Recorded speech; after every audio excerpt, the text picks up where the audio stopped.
Hello UG, I'm Rob Chappers. I have a band called Monkey Lord. I'm the founder of Chapman Guitars, and I own a festival called Monkey Fest, which is a guitar tuition festival in England.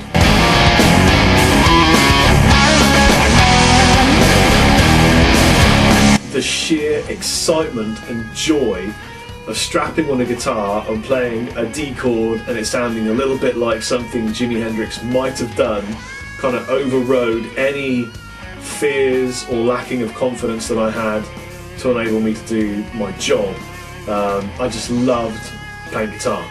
I started playing guitar when I was 16, actually on my 16th birthday. I got a guitar from my uncle and I was rubbish. I had no natural ability really. I had no synchronization and I didn't know what anything was, and it didn't really come naturally to me. I started learning bits of U2, the Kinks, bits of Jimi Hendrix and Cream, and I absolutely loved it, but I wasn't really getting anywhere. And then I met this guy called Mark Wilmot, a really cool guitar player in a band called Slightly Miffed, and he introduced me to Joe Satriani, Steve Vai, Nuno Bettencourt, Dweezil Zappa, Marty Friedman, and I was like, mind explode! I was just overwhelmed with how amazing these players were.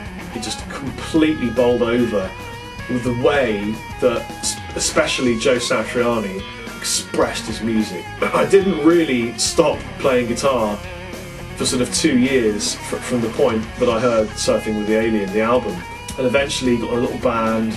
Never really played a gig, but everyone kind of knew me at school as the guitar dude. People would come up and ask for sort of hints and tips and how to play this riff and that lick.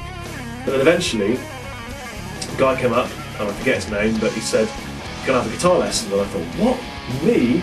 And then I kind of thought, why not? You know, he just wanted to learn One by Metallica. So I went back to my house and I charged £5. And it developed from there. And I was very open and honest about my shortcomings as a teacher. If someone wanted lessons about something that I didn't think I could teach, I'd say, well, look, I don't know that. You want to find someone else that really knows it. Or if they asked me a question during a lesson that I didn't know the answer to, I'd say, you know what, I don't know, but I'll look it up and then next week I'll teach you. And I had that 1 week to learn whatever they'd asked. It was quite hard, you know. There wasn't, because back then you couldn't go on Google, you had to go to the library, you know, but that pressure of having a week to learn anything you'd been asked was fundamental in developing me into someone that went to find things out for himself. But there were lots of things that I was afraid of when I took my teaching a bit more seriously. I mean, the sort of basic things that most guitar teachers face, the 2 points are, will someone turn up and they're going to be better than me? And will I get asked a question that I don't know the answer to? I would always teach what I felt comfortable doing, which was rock and blues. You know, I'm not a jazz player. I can play a bit of metal, but I'm really not a metal player. And so I always worked on my strengths. So I taught blues, I taught rock, because I could do that. Teaching has been such a vital aspect to developing me as an artist, to the position I'm in now, which is just unbelievable, you know. It gave me the funding to develop my career, that without it, I would never have been able to grow the various things that I'm involved in now. It's pushed me to learn things that I would never have bothered going out of my way to have to learn, which has given me a strong theoretical foundation. And I think probably most importantly of all, now that my career has developed to the point where, you know, things are really kicking off and it's really exciting, teaching has kept my feet on the ground. Because I come home and I'll teach a guy and it's right back to the foundations and the roots of what I began doing, which is discovering how I want to express my music and how the person in front of me can learn to express theirs.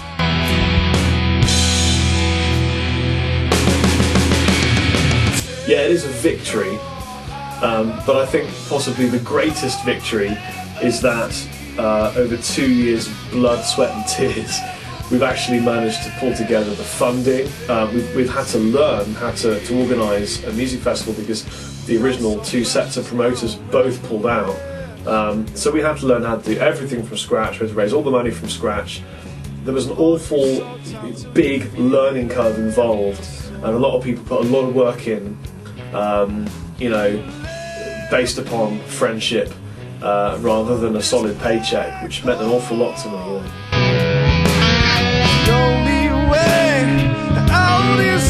We've definitely got a fantastic venue because we've got room to expand. I mean, as we are now, we're a small festival, we've got room for many hundreds more, but if you go outside, there's a natural sort of formed outdoor arena that will be perfect for a massive festival. I would love to have acts like Joe Satriani, Steve Vai, you know, just the great, massive names, Paul Gilbert, Martin Friedman, Tosin Abassi, get them down there, get them teaching people in intimate workshops. That is my dream, I suppose. I want to sort of feel the grass under my feet, have the sun on my face, and then sit back and listen to that first chord that Satriani hits at Monkey Fest 2014 or something.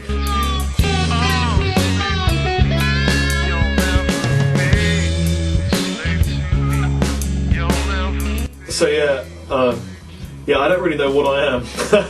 I've actually asked myself that question many a time. What am I?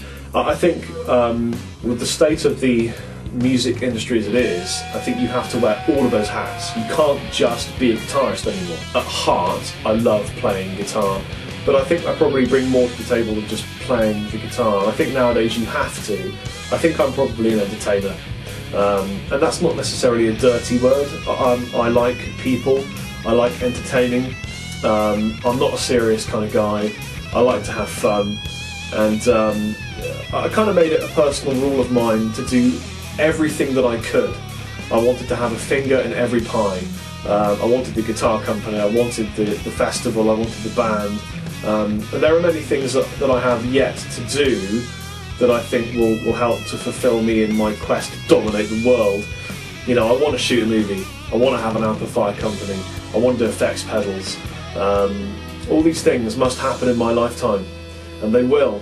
Well, thank you very much, UG. Take it easy. By the way, there will be a UG meetup area at Monkey Fest, and I heard talk from my management recently of a treasure hunt for UG, so that could be interesting. You guys take it easy. Chapman's out. The flame you're keeping will change the song, but not the key.